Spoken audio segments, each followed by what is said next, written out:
Good morning, everybody. Good morning, Raya and Mordechai. Thank you so much for broadcasting this year, and thank you, everybody, for joining us. We're going to share today a special story towards the end of this year. Right now, we are in Pirkei Avot, the Ethics of Our Fathers, Perek Shlishi, the third chapter, Mishna Bet, Mishna number 2. So please open your Mishna or your Siddur and follow along. Buckle up as we take off. Rabbi Chanina Sgan HaKohanim Omer.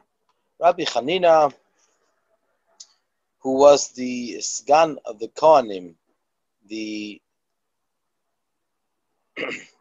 usually the Sgan HaKohanim refers to the fact that it was every Kohen Gadol, every high priest had a Sgan, had a second in command, a helper, and Rabbi Chanina seemingly was on that level. Havei mitpalel b'shloma shel malchut. One should pray for the peace of the kingdom, of the government.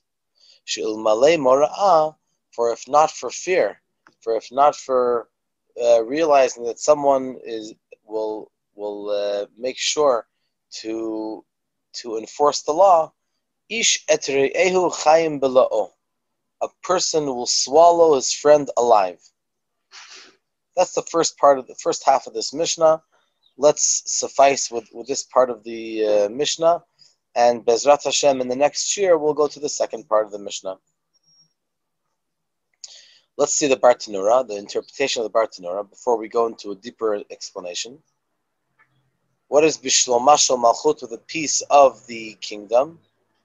Even for the Gentile governments of the world, we should also pray for their peace, because if they are successful, then we will be safe. Chayim bela'o, person can swallow their friend alive. In other words, they'll kill each other. So the Bartanura explains, as it says in the verse in Chavakuk, V'ta'aseh adam k'degei hayam. A person will be like the fish of the sea. Just like in the fish of the sea, a larger fish consumes the smaller fish, so too, if not for the fact that people are afraid of how they're going to be governed and monitored, then they may swallow up their friend alive.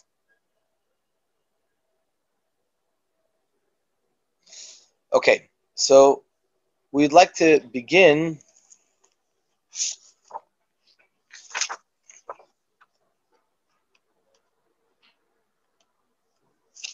just one moment. Okay. The first question that we have over here is, why does the Mishnah use a funny expression of Chayim Bla'o? The person will swallow their friend alive.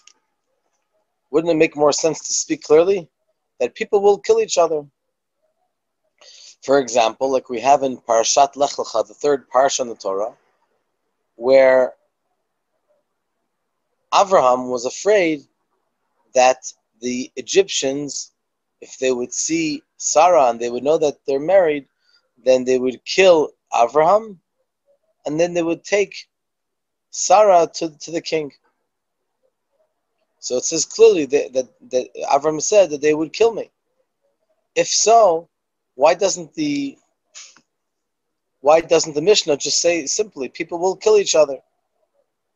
And also, what does the idea of praying for the peace of the kingdom have to do with mili de Chassidut, words of Chassidus, pious words for the tractate, which is supposed to be talking about beyond the letter of the law? What could be the connection with the concept of praying for the government? And the explanation is as follows. Obviously, on a basic level, we have the simple meaning. The simple meaning is that we should pray that the government should protect us, and then people will be careful to treat each other with respect. But there is a deeper interpretation over here according to Kabbalah. And that is that we're not only referring to the physical murder between people, chas v'shalom, but on a much more refined level, it also refers to one person hurting another. What does it mean when one swallows someone else or something else? The entity which is being swallowed up is totally consumed, totally nullified within the larger entity. So the larger entity has a greater ego, a greater presentation, and it totally consumes the smaller one. So this is what it means that we're afraid that what could happen if there's no proper government. Not only that people will kill each other, but people will be mevatel each other. People will nullify each other, put down each other. Perhaps this is even worse than the literal killing, the literal murder of one person for the other. When a person talks down to someone else and makes them feel like a piece of garbage, that can make a person feel just terrible.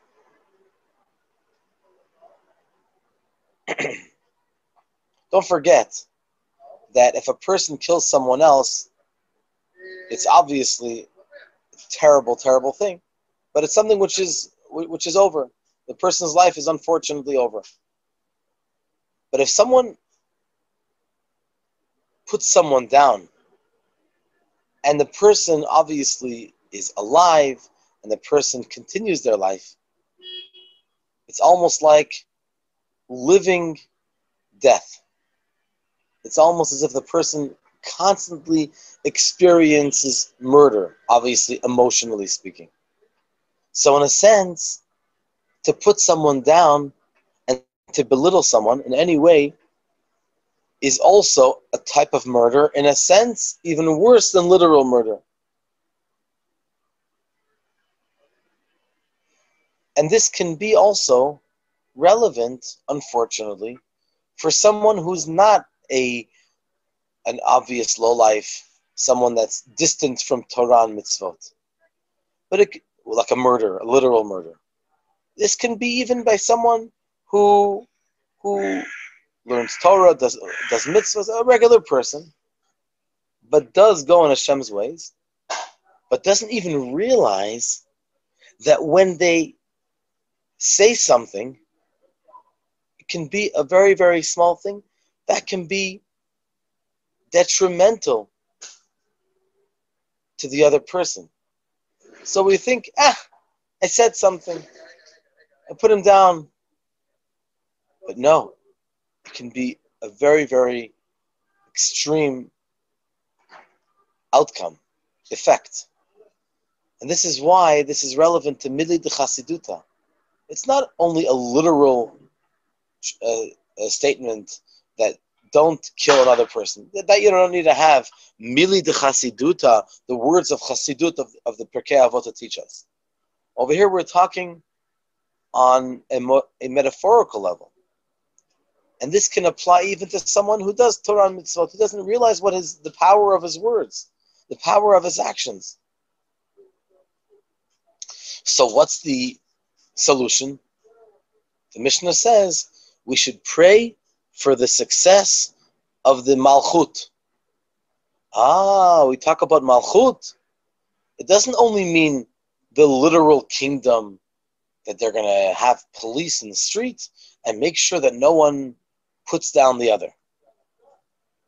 Over here, we're talking about, on a metaphorical level, we're talking about Malchut of Hashem. We have the 10 Sfirot, Chabad, Chagat, and Nihim. The last level is Malchut. That's the final level. Malchut is the level of kingdom. Malchut is the level which creates the next world, the next concept. So what does that mean that we should pray for the peace of Malchut? Hashem needs our prayer. Hashem is perfect, doesn't need anyone to add anything. So the answer is, that we're praying for the success that the Malchut of above should have an effect on us. What's the difference, or one of the major differences between a leader and a king in Am Yisrael and a leader or a king or a president or a minister in the secular world? A true king, like we have the mitzvah in Parashat Shoftim, is an individual who has an extreme level of fear of Hashem, and he passes that on to us. In this world, he represents, obviously on a physical level, fear of Hashem. When we see him, this individual who is totally immersed in the fear of Hashem, we also become inspired. As a little example, obviously not literally, but a little example, exactly 1 week ago, a very great Chassid passed away in Crown Heights. His name was Rabbi Pinchas Korf. We talked about him during the Kiddush this past week, and I had the great zechut to be in the yeshiva and to learn from him Chassidut and to hear his Farbrengens. But I want to point now beyond his teachings, just looking at this individual. And if you have the Kfar Chabad magazine this week that came out today, he's on the front page. You see a person, a God-fearing person. Just looking at such a person, that already inspires you and I to want to excel in our own fear of Hashem. When you look at a tzaddik, his face radiates fear of Hashem, that the presence of Hashem is in front of him at every single moment. That's really what a Jewish king is supposed to be, a Jewish leader. Therefore, the Mishna tells us over here, Havei mitpalel bishloma shel malchut. We should daven, we should pray to Hashem that instead of one person putting down another person, God forbid, if we have the fear of Hashem clear in front of our eyes, then that will be the true bitul. That will be the true selflessness and humility, not a negative one. God forbid. On the contrary, it's a positive humility. When we feel like nothingness in front of Hashem, no one needs to put us down. It's not putting down in a negative sense, rather in a positive sense. Now I'm going to quote to you a phrase from the Chazal, from our sages, which will hopefully bring this point out clearly. It says, Malchuta da'ara ke'ein malchuta derakia. The malchut, the government, the kingship of the land, of down here, of this world, is similar to the kingdom of above. In other words, everything in this world has a source above. So the kingship, the leadership down here, where does it come from? Since Hashem, in infinite ways higher, infinite levels higher, also has this concept of leadership, from that comes also leadership down here. So when we have a proper leadership down here, which mirrors the malchut from above, obviously it's a long shot, it's a very difficult task, but assuming that it's possible, and assuming that it happens, then down here in this world, we'll have proper yirat shamayim. And naturally, people will not come to kill each other literally, or kill each other emotionally. Because if you're batel, if you're nullified to Hashem, there's no way you'll do anything but ahavat Yisroel, and inspiring someone else, instead of chas v'shalom, putting someone else down. So what does it mean, Havei mitpalel?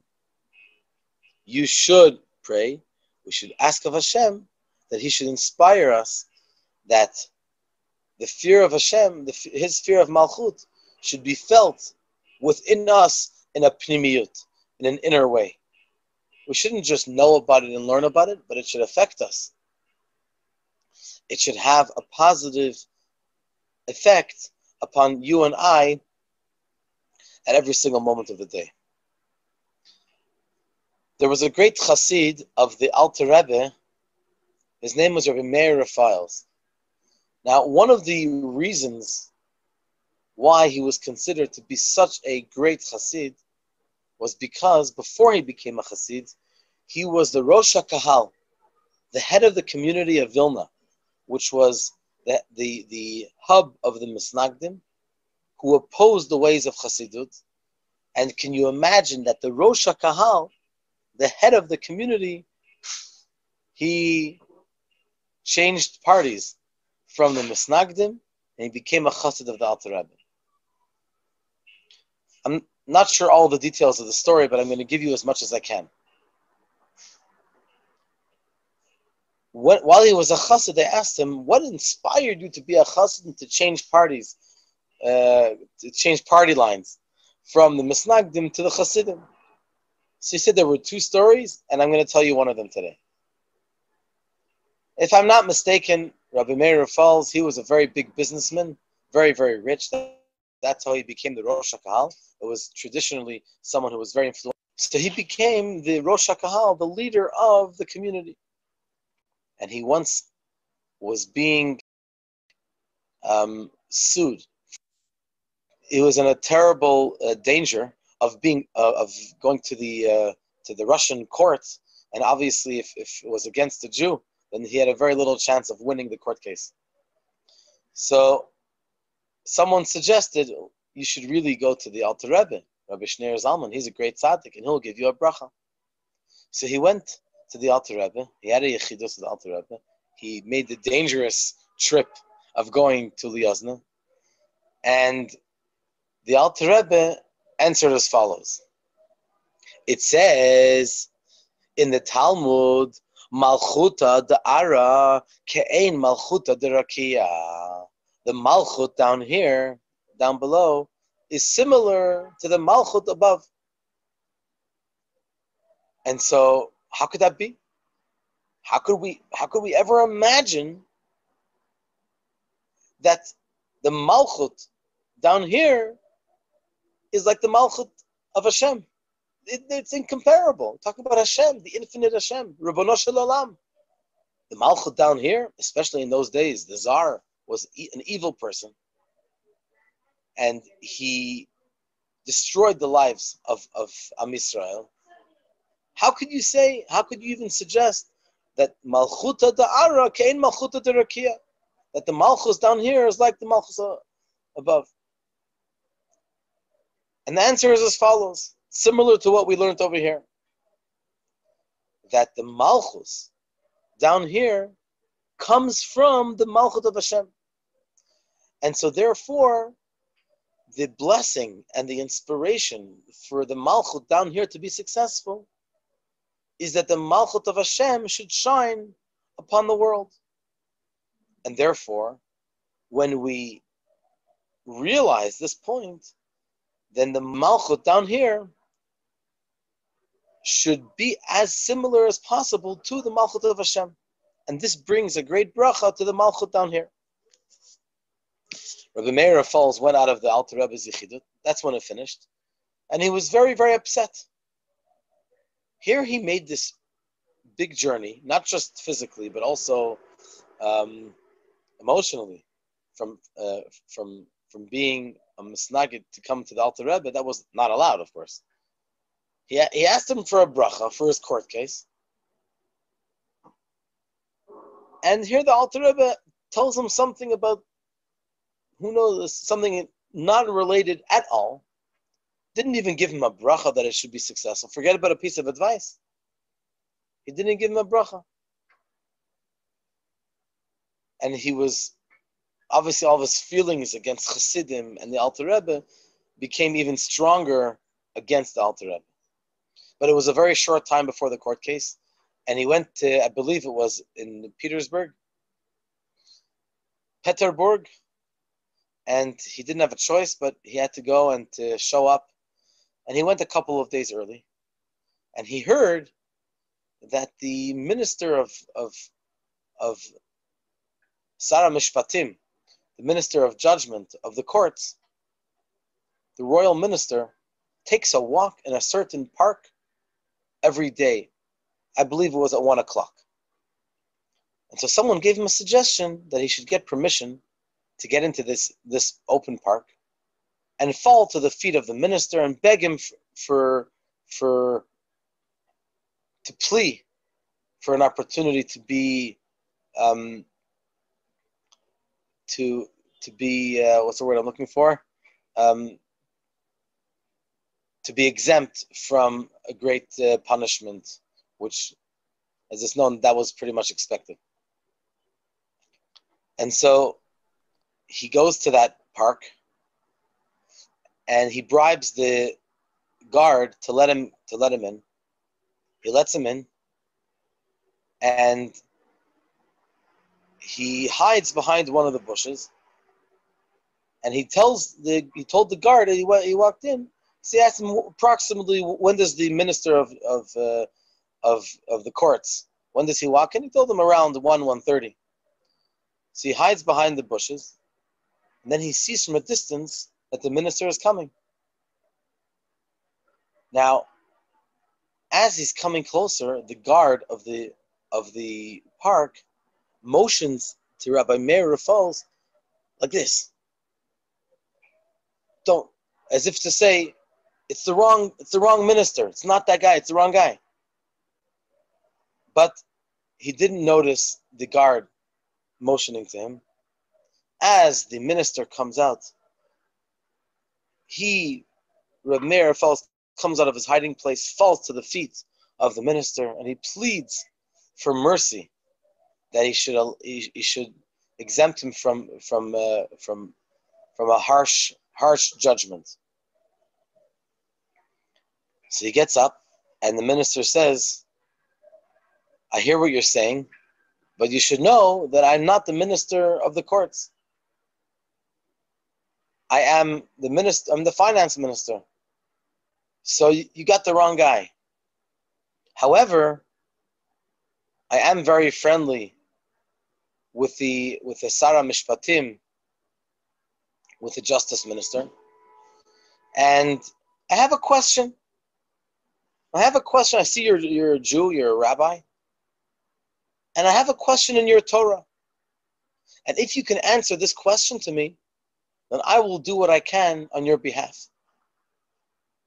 You should have a proper justice. You know, it says in your Talmud, this world is similar to the kingdom of above. I'm very, very touched that your sages consider us to be, our government to be similar to the kingdom of Hashem. What does it actually mean? What does it mean that the kingdom down here is like the kingdom of above?